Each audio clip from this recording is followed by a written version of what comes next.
Hey, it's Dr. Bell. We're going to talk about the best hamstring stretch I've ever found. So let me show you how to do that.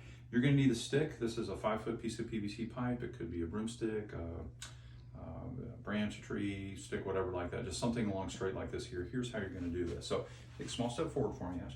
So I'm going to have you bring your left hand behind your back, your thumb up high, and I want you just to hold this right here. Now, you're touching with your bum, your middle back, and your head. And all I'm going to have you do is hinge at the hips. And so you go forward this way, and you want to keep all three of these contact points. That's great, that's great, that's great. Now keep on going, you're doing great. So a little tougher. So we start to see a little bit of gap in here.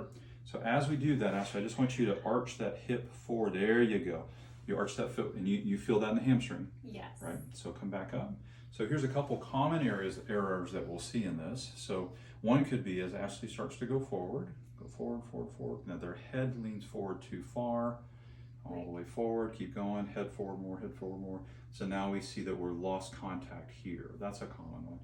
Come back for me. The most common one, however, is when we lose this with the back, we're stretching the back, not the legs. So as you lean forward, lean forward, lean forward, lean forward, lean forward. Okay, now quit hinging and then just bend your back. So now we see, now that's coming off of here. Now we don't have that good contact here. Now we're stretching the back and not the hamstrings.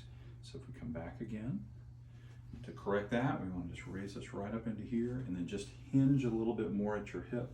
Okay. Go all the way down, all the way down. You're doing great. Contact points here, here, and here. We're doing really well there. And right about here where it starts to come off, that's a good place just to stop right there. Okay. In fact, when you get to this point here, we're going to do one repetition of 30 seconds. So the stretch is first to get in position, and then second to count that at 30 seconds. Now what's going to happen is the hamstring is going to get more and more relaxed, so she's naturally going to go a little bit farther over that 30-second period, and that's where the deep stretching of the hamstring comes into play. A lot of research out there now says that chronic hamstring tightness creates chronic low back, so this is the most important stretch we have for the lower back, and that's the hamstring stretch.